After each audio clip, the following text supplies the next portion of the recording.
qui ne seront pas remplis du Saint-Esprit, ils auront quelques soucis à l'enlèvement. Parce que dans ces temps difficiles qui courent, il y a la corruption spirituelle. Il y a tout ce que le monde présente. Et si on n'a pas le Saint-Esprit, on passe à côté. Et lorsqu'il y aura l'enlèvement, on passera à côté de l'enlèvement. Ce n'est pas une garantie. Parce que la Bible dit, celui qui croit, celui qui sera baptisé, et celui qui croit, celui qui sera baptisé, il sera sauvé. Ça ne suffit pas parce que vous êtes baptisé. Ça ne suffit pas parce que vous avez cru. Mais vous devez être rempli du Saint-Esprit. Parce que sinon, si vous n'êtes pas conduit par le Saint-Esprit, nous allons tomber dans la chair. Nous allons marcher selon le convoitise de ce monde. Parce que ce monde, ne nous trompons pas, ce monde a des friandises. Hein. Il y a de la tentation. Hein. Il y a de la tentation à tout bord. Nous ne pouvons pas dire qu'il n'y a pas de tentation. Le monde présente des tentations. Et si Jésus a été tenté, nous ne pouvons pas faire exception. On dit que non, moi je suis fait de fer. Que moi je suis intentable. Non. Nous avons besoin du Saint-Esprit pour échapper à la tentation. C'est pourquoi lorsque les disciples ont demandé au Seigneur, Seigneur, apprends-nous à prier. Il les a dit la prière de notre Père. Seigneur, ne nous soumets pas dans la tentation. Si ce n'était pas nécessaire, Jésus n'allait pas leur dire cette façon de prier. Donc nous devons prier au Seigneur. Seigneur, aide-nous. Ne soyons pas... La Bible dit, si nous croyons que nous sommes debout, nous finirons par tomber. Nous devons continuellement dans notre intimité avec le Seigneur. Seigneur, aide-moi à ne pas tomber dans le ruse de l'ennemi, dans le main de l'ennemi. Aide-moi à ne pas tomber dans la tentation. Ça doit être notre prière. Il y a des choses que nous devons demander à Dieu. Et quand la Bible parle dans la prière de notre Père, Seigneur, que ton royaume vienne. Mais c'est en nous l'Église. Nous devons réclamer que la volonté de Dieu s'accomplisse. Sinon, c'est la volonté de l'enfer qui va s'accomplir. Sinon, c'est la volonté des hommes qui va s'accomplir dans cette terre. Mais Dieu a donné à l'Église les armes de l'Esprit. Il a donné à l'Église l'autorité pour réclamer que le ciel vienne, que le ciel, son règne soit établi. C'est à l'Église. Nous avons une mission. Le Seigneur nous a donné une mission. Dans Marc, nous devons aller partout dans le monde prêcher. Mais non seulement nous devons prêcher, mais nous devons aussi prendre soin de nous-mêmes, de notre relation avec le Seigneur. La Bible ne dit pas, beaucoup diront, Seigneur, Seigneur, n'ai-je pas prêché à ton nom? N'ai-je pas guéri à ton nom? Et parfois, nous les chrétiens, nous faisons attention aux autres. Nous faisons attention à amener d'autres personnes dans le Seigneur. Mais nous-mêmes, nous passons à côté. Et le Seigneur nous dira cette même phrase, je ne te connais pas, infidèle serviteur. Donc nous devons travailler à notre salut. Nous devons comprendre que Christ n'est pas monté pour rien. Que l'ascension a une signification pour nous. Alléluia. Amen. Et un autre aspect de l'ascension, au travers de l'ascension, c'est un signe que Christ réunit son Église. Il met ensemble son Église. Au travers de l'ascension, vous savez, la Bible parle, quand il parle de l'enlèvement, là où, pour l'instant, l'Église, nous sommes sur terre. Le Seigneur Jésus est auprès de la droite du Père. Et nous avons le Saint-Esprit. Mais la Bible parle qu'il y aura un mariage. C'est pourquoi nous sommes appelés la fiancée. Le mariage n'est pas encore fait. Et lorsque vous lisez dans 1 Thessaloniciens 4, je crois dans le verset 13, la Bible, lorsqu'il parle de l'enlèvement, qu'est-ce qu'il dit à propos? La Bible dit que à un signal donné, brusquement, comme un voleur, comme il vient, à un signal donné, ceux qui sont morts en Christ, ceux qui sont morts en Christ, ressusciteront. Donc Christ, tout ce que le Seigneur a fait dans la Bible, tout ce que le Seigneur a dit dans la Bible, c'est pour notre instruction. Quand la Bible parle d'enlèvement, il parle de deux catégories de chrétiens. Il parle des chrétiens qui sont déjà morts, qui nous ont quittés. Et ces chrétiens, ils sont morts. Mais lorsqu'il y aura l'enlèvement, ces chrétiens vont être ressuscités. Et Christ en a donné l'exemple. Et lorsque cette première catégorie de chrétiens qui sont morts, qui vont être ressuscités et pour être enlevés, Et pour être enlevés, ils doivent ressusciter. Et toutes ces étapes, le Seigneur les a accomplies pour notre instruction. Lui, il est mort, il est ressuscité, il a été enlevé. Et lorsque sonnera la trompette, ceux qui sont morts en Christ ressusciteront, après ils seront enlevés. Mais dans Thessaloniciens, il est encore dit, ceux qui seront vivants, en un clin d'œil, ils passeront tout droit. Donc, ils vont être enlevés. Donc, c'est des catégories de chrétiens. Ceux qui sont morts et ceux qui seront vivants, ils vont être fusionnés dans le signe, dans le symbole de ce qu'est l'ascension ou l'enlèvement. Amen. Amen. Donc, c'est comme je disais au début, tout ce qui a été laissé dans la parole de Dieu, c'est pour notre instruction. C'est pourquoi Paul disait, soyez mes imitateurs comme moi je suis dans le Christ. Et nous voyons, nous ne passerons pas à côté de ce que Christ a fait. Alléluia. Amen. Donc si nous partons avant les autres, nous devons ressusciter et aller à la rencontre avec Christ lorsqu'il y aura l'enlèvement. Voilà ce que la Bible nous parle à propos de l'ascension, à propos de l'enlèvement. Son ascension représente l'enlèvement de l'Église. L'Église qui sera enlevée. Christ est la tête de l'Église et son corps attend son retour. Son ascension représente de l'autre côté de l'Église, c'est-à-dire les chrétiens qui seront vivants, et sa mort et sa résurrection représentent les chrétiens qui sont morts avant. Donc, Christ qui est la tête, l'Église qui est le corps. Et dans cette Église, nous voyons deux types d'individus. C'est-à-dire que lorsque Christ était sur terre, il était mort, il était ressuscité, il a fait son ascension.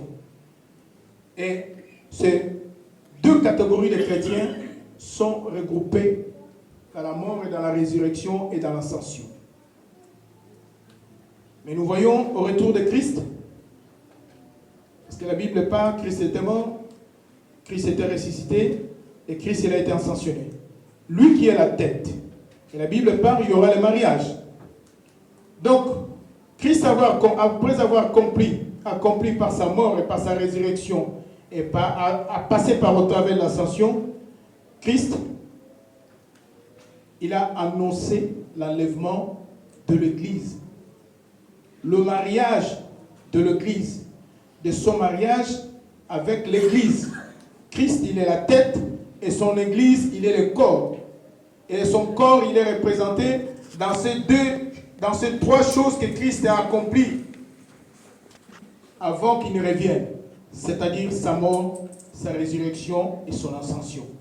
Ce que nous pouvons retenir de sa mort et de son ascension, dans Thessaloniciens, il est parlé de la première catégorie de l'Église. Et dans son ascension, il est parlé de l'autre catégorie de l'Église, qui sera vivant et qui va être enlevé. Et de tous unis lorsque Christ va revenir. Voilà pour nous le sens que peut avoir le mot ascension dans notre vie. Nous devons nous souvenir que lorsque Christ est mort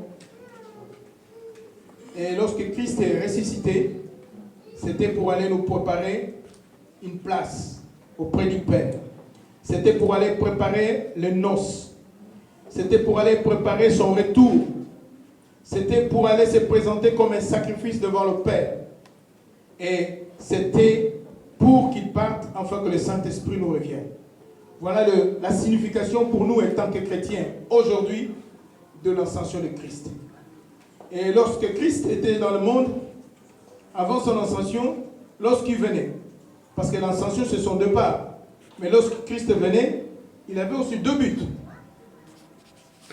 Réconcilier Dieu avec les hommes qui ont été séparés de Dieu, et détruire les œuvres du diable. Ça, c'était les deux buts principaux de Christ. Lorsqu'il venait. Et lorsqu'il partait, le but se sont multipliés plus. Il est venu pour deux grandes choses. Réconcilier l'homme à Dieu et en même temps détruire les œuvres des ténèbres. Mais lorsqu'il partait, il y avait encore des choses plus grandes qui attendaient l'Église. Alléluia. C'était préparer une place préparer la noce, préparer son retour, aller se présenter comme sacrifice devant le Père et remplir son peuple du Saint-Esprit. Et nous, ça c'était la part du Christ. Et nous, qu'est-ce que nous devons faire? Nous devons continuer à marcher dans le Saint-Esprit. Nous ne devons pas être comme ce veuve qui manquait d'huile. Après, lorsque le pou est venu, ils sont passés à côté, ils n'ont pas été pris. Nous devons être une église préparée. Alors que nous voyons ces signes d'enlèvement de Christ, nous devons nous souvenir, Christ n'est pas monté en vain, mais Christ est monté, alors qu'il montait, il nous a envoyé le Saint-Esprit. Que faire de ce Saint-Esprit? Aller partout dans le monde, vivre une vie victorieuse, et enfin le Saint-Esprit nous prépare à la rencontre ultime, à l'enlèvement. Voilà pourquoi le Seigneur nous a montré. Le Seigneur pouvait aussi, comme après sa résurrection, parce que lorsque Christ a été ressuscité, il s'est fait voir aux disciples, mais Dieu est tellement intelligent, il voulait nous donner un signe. Christ, après son apparition, 40 jours, il pouvait disparaître comme ça. Et puis les gens ne voient pas. Mais Dieu a laissé toutes ces choses-là pour notre instruction, pour comprendre. De la même façon que le Seigneur est parti, il va revenir de la même façon. Mais nous, étant que chrétiens, qu'est-ce que cela représente pour nous? Nous devons mourir en nous-mêmes. La Bible dit que Dieu résiste aux orgueilleux. Un chrétien qui n'est pas mort en lui-même, un chrétien qui est orgueilleux en soi, n'héritera pas le royaume. Il doit avoir en nous la mort et la résurrection. Nous devons mourir dans notre chair. Nous devons mourir dans notre vieil homme pour devenir des hommes nouveaux dans le Seigneur. Sans cela, nous ne pouvons pas ascensionner. Nous ne pouvons pas être enlevés. Vous voyez, tout s'explique. La mort, la résurrection, l'ascension s'explique. Si nous ne mourons pas, nous ne pouvons pas être ressuscités. Et si nous ne ressuscitons pas, nous ne pouvons pas être enlevés. Alléluia. Amen. Donc nous devons travailler sur notre salut. Et nous devons comprendre que le Seigneur est parti pour nous donner le Saint-Esprit. Le Saint-Esprit, nous devons demander, Seigneur, donne-nous ton esprit. Parce qu'avec le Saint-Esprit, nous pouvons faire des exploits. Avec le Saint-Esprit, nous pouvons être conduits. La Bible dit, le pas des justes sont conduits par Dieu. Mais nous avons besoin de l'Esprit du Seigneur. Et Jésus a été l'exemple ultime pour nous. Et il disait que je ne fais rien sans avoir attendu de mon Père. Lui qui a été le Fils de Dieu, il devait attendre le Saint-Esprit pour le ressusciter des morts. Vous comprenez cela? Lui, Dieu. Lui, le Fils de Dieu. Mais il devait attendre le Saint-Esprit pour le ressusciter dans le séjour des morts. Parce que la Bible le dit. L'Esprit qui a ressuscité Christ des morts, c'est le Saint-Esprit. Et à combler plus forte raison, Christ pour faire face, lorsqu'il est allé en enfer, pour faire face aux puissants des ténèbres, pour aller récupérer la clé que Lucifer a pris à Adam et Ève, il a été conduit par le Saint-Esprit. Et à combler plus forte raison, nous, étant que chrétiens, nous qui avons la chair et le sang, nous devons avoir besoin du Saint-Esprit de Dieu. Parce que Dieu, sur son trône, nous ne pouvons pas saisir Dieu. Mais Dieu a mis son esprit en l'homme. Donc il s'est lui-même mis en l'homme. Il a établi ses lois dans l'homme. Avant, les lois étaient dans le tablette.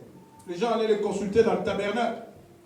Mais lorsque nous avons accepté Christ, et réellement, il faut que nous soyons sûrs que nous avons accepté Christ dans notre vie. Parce qu'il faut que le fruit soit digne. Ce n'est pas parce que je viens à l'église chaque dimanche que j'accomplis la volonté de Dieu. Ce n'est pas parce que je fais des miracles, je pose le main au malade, les malades sont guéris, que j'accomplis la volonté de Dieu. Nous devons être sûrs que nous sommes dans la parfaite volonté de Dieu. Donc, nous avons besoin du Saint-Esprit pour nous conduire, pour nous diriger dans les grandes décisions que nous devons prendre dans notre vie. Nous devons dire, Seigneur, j'ai besoin de ton Saint-Esprit. J'ai besoin de ton esprit qui te représente sur terre. Que ton esprit me guide. Alléluia. Amen.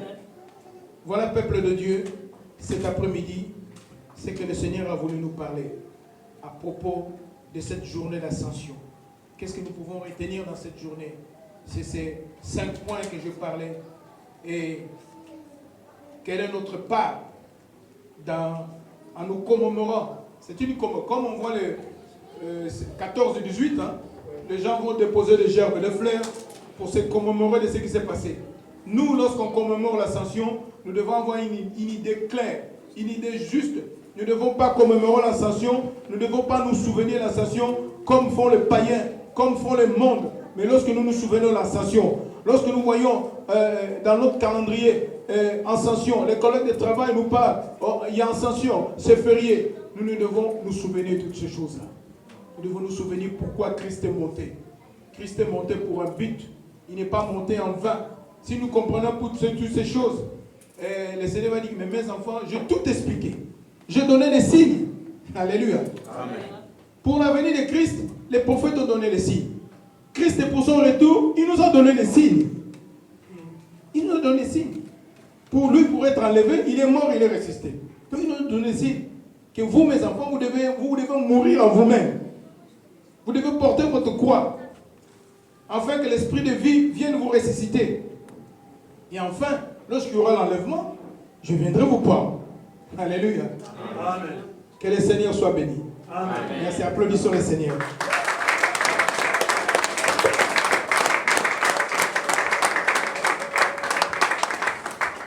Est-ce que nous pouvons encore applaudir pour notre Dieu?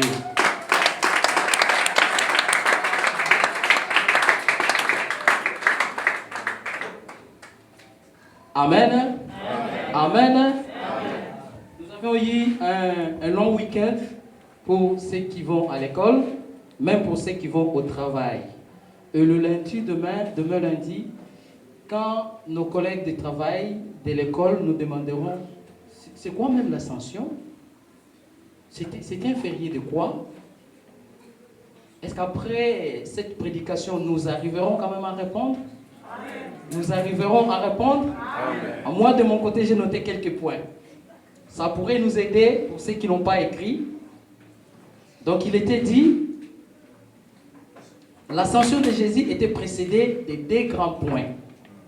C'était sa mort et sa résurrection. Sinon, ça serait pareil comme l'ascension des autres personnes. Élie aussi était monté, mais son ascension n'était pas précédée de sa mort et de sa résurrection. Ça, c'est un bon point. Et le but de l'ascension de Jésus, est-ce que vous aviez noté? Moi, j'ai noté quelques points. C'était pour présenter son sang auprès de notre Père. Là où il a plaidé la cause pour nos péchés, pour que nous soyons pardonnés.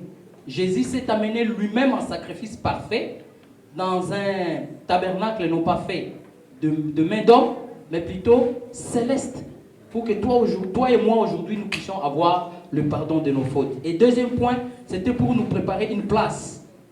Quand la Bible dit dans la maison de mon Père, il y a plusieurs demeures. Je m'en vais vous préparer une place et je reviendrai pour vous chercher. Et là où je serai, pour que vous aussi, vous y soyez. Et encore un autre point, c'était pour préparer l'annonce, cette fête qu'il y aura entre nous, l'Église, et Jésus-Christ. Et préparer en même temps son retour. Et encore un autre point, c'était pour qu'il fasse des voitures qui s'en vont et des voitures qui reviennent, comme il y a quand il y a des vacances. C'est pour que le Saint-Esprit vienne à nos côtés. Et c'est le Saint-Esprit qui va caractériser chaque chrétien qui sera enlevé. Sinon, sans le Saint-Esprit, déjà nous ne pourrions pas faire face à cette époque que nous passons. Et sans le Saint-Esprit, nous ne serions pas reconnaissables auprès du Seigneur pour que nous soyons, n'est-ce pas, enlevés. Et encore un point, il était venu pour détruire les œuvres du ténèbre et nous libérer, toi et moi. N'est-ce pas, c'est beau? Amen. La vie éternelle dépend de cette connaissance que nous avons appris, toi et moi. Est-ce que nous pouvons acclamer encore pour notre Seigneur, le roi des rois, le Seigneur des seigneurs?